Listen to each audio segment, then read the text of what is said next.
महाराष्ट्र में एनसीपी के अध्यक्ष शरद पवार ने जैसे ही 2 मई को अध्यक्ष पद से इस्तीफा देने का ऐलान किया, वैसे ही महाराष्ट्र में मानो भूचाल आ गया। शरद पवार के समर्थक सीना पीट पीट कर रोने लगे और कहने लगे कि आपने दिन रात अब तक मेहनत किया है, आप जैसे चाहो वैसे ही पार्टी में काम होगा, पर इस्तीफा मत दीजिए। लेकिन शरद पवार ने कहा कि वे एनसीपी का अध्यक्ष पद छोड़ देंगे। 82 साल के मराठा क्षत्रप शरद पवार ने यह ऐलान ऐसे वक्त में किया है जब पिछले दिनों ही एनसीपी में फूट की खबरें सामने आई थी। खबरें थी कि शरद पवार के भतीजे अजीत पवार एनसीपी के कई विधायकों के साथ बीजेपी सरकार में शामिल हो सकते हैं। जनतेचं प्रेम, सरकार जनतेचं प्रेम, त्यांचा विश्वास हाच माझा श्वास आहे। यापुढे आपणापासून कोणतीही हरकत नाही। मी आपणासोबत होतो आहे आणि शेवटच्या श्वासपर्यंत जाईन, एवढंच या ठिकाणी सांगतो आणि आपली रजा घेतो। शरद पवार ने कहा कि कई साल तक मुझे राजनीति में पार्टी को लीड करने का मौका मिला है, अब इस उम्र में आकर ये पद नहीं रखना चाहता। मुझे लगता है कि किसी और को आगे आना चाहिए। पार्टी के नेताओं को ये फैसला करना होगा कि अब पार्टी का अध्यक्ष कौन होगा। शरद पवार आखिरी बार 2022 में ही 4 साल के लिए अध्यक्ष चुने गए थे और अचानक से उन्होंने अध्यक्ष पद से इस्तीफे का ऐलान कर दिया है। शरद पवार पिछले 24 साल से एनसीपी के अध्यक्ष हैं। इस पर शरद पवार ने कहा है कि 1999 में एनसीपी के गठन के बाद से मुझे अध्यक्ष रहने का मौका मिला, आज इसे 24 साल हो गए।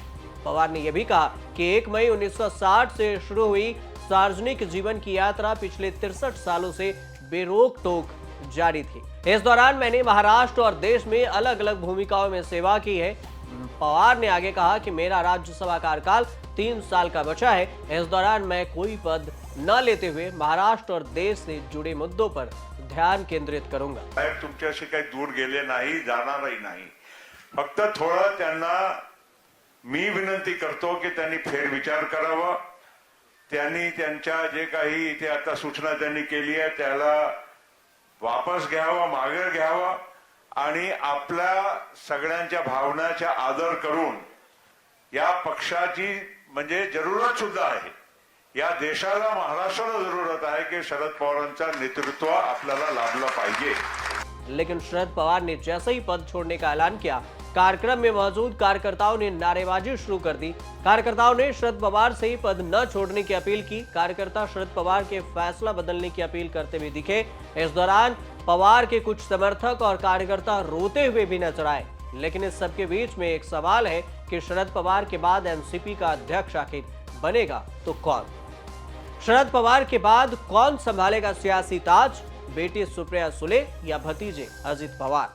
लगभग 2 हफ्ते गुजरे हैं। शरद पवार की बेटी और गद्दावर नेता सुप्रिया सुले ने कहा था कि 15 दिनों के अंदर 2 सियासी धमाके होने वाले हैं। शरद पवार की आज घोषणा ने सुप्रिया सुले के बयान पर मुहर लगा दी। 15 दिन के भीतर भी उन्होंने जो बयान दिया था उस पर मुहर लग गई है और ये बड़ा धमाका माना जा रहा है। लेकिन अब सवाल है कि शरद पवार के बतौर पार्टी अध्यक्ष इस्तीफा देने के बाद एनसीपी का अगला बॉस कौन होगा? गैरसमज करून घेता है की पवार साहेब अध्यक्ष नाही म्हणजे पक्षामध्ये नाही अशातला भागच येत नाही। आज काँग्रेसमध्ये अध्यक्ष आहे खरगे, पण काँग्रेस चालले सोनियाजींच्याकडे बघून। त्याच्यामुळे पवार साहेबांच्या आत्ताचा वयाचा विचार करता साहेबांशी आणि सगळ्यांशी चर्चा करून एका नवीन नेतृत्वाकडे आपण ही जबाबदारी देऊ पाहतोय। ते नेतृत्व साहेबांच्या मार्गदर्शनाखाली पार्टीचं काम करेल। शेवटी साहेब म्हणजेच पार्टी आहेत हे तर काही कुणी येडागबाळांनी पण सांगायचं कारण नाही। त्याच्यामुळे आपण जे सारखं सांगताय, आता पवार साहेबांनी तो निर्णय घेतलेला है। एनसीपी के उत्तराधिकारियों में 2 नाम सामने आते हैं। पहला नाम है उनकी बेटी सुप्रिया सुले और दूसरा नाम है उनके भतीजे अजित पवार की। हाल फिलहाल में महाराष्ट्र की राजनीति में इस बात की चर्चा जोरों से थी कि अजीत पवार बीजेपी के साथ शामिल होकर गठबंधन में शामिल हो सकते हैं और वो सरकार बना सकते हैं।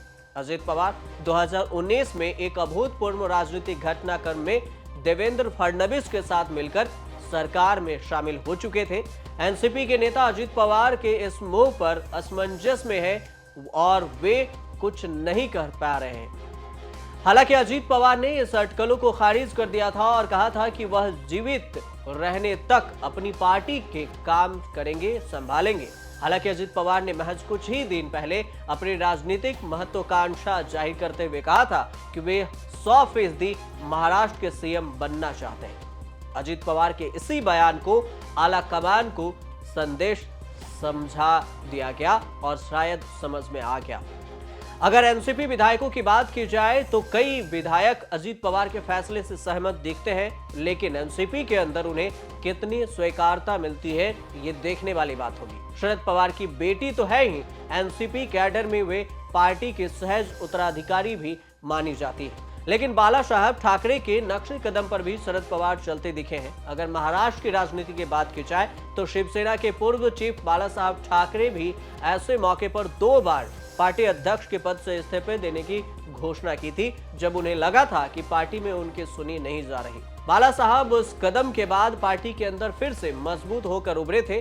शरद पवार ने भी इसी राह पर चलने की कोशिश की है। शरद पवार को लगता है कि पार्टी में उनकी नहीं सुनी जा रही है और कुछ नेता उनकी अवहेलना कर रहे हैं। शरद पवार का इशारा किस ओर है, ये फिलहाल राजनीतिक पंडितों के लिए ही समझने वाली बात है कि आखिर शरद पवार इस्तीफा देकर आगे का प्लान क्या बनाना चाहते हैं। लेकिन सवाल वही है कि आखिर अध्यक्ष कौन बनेगा। इस सवाल के जवाब पर शरद पवार ने कहा है कि अब मुझे जो काम मिलेगा उसे देखते हुए मैं अभी से उस काम को ज्यादा ध्यान देने वाला हूं। मैं यह नहीं भूल सकता कि पिछले 6 दशकों में महाराष्ट्र और आप सभी ने मुझे मजबूत समर्थन और प्यार दिया है। चुनाव समिति में प्रफुल्ल पटेल, सुनील तटकरे, के शर्मा, पीसी चाकू, अजित पवार, जयंत पाटिल, सुप्रिया सुले, छगन भुजबल, दिलीप वालसे पाटिल, अनिल देशमुख और राजेश टोपे, इनके अलावा जितेंद्र आहवाड, हसन मुशरीफ, धनंजय मुंडे, जयदेव गायकवाड़, राष्ट्रवादी महिला कांग्रेस के अध्यक्ष फौजिया खान, धीरज शर्मा और राष्ट्रवादी युवा कांग्रेस की सोनिया दुहन शामिल है।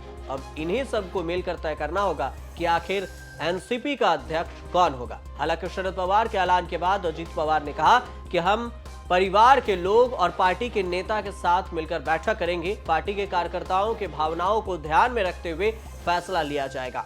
पार्टी की बैठक में आपके भावनाओं के तहत ही शरद पवार फैसला करेंगे, यह आश्वासन मैं आपको दे सकता हूं। आपको बता दें कि अजीत पवार के नेतृत्व में एनसीपी के एनडीए में शामिल होने के कयास लगाए जा रहे हैं। वैसे भी अजीत पवार का बीजेपी के लिए सॉफ्ट कॉर्नर किसी से छिपा नहीं है।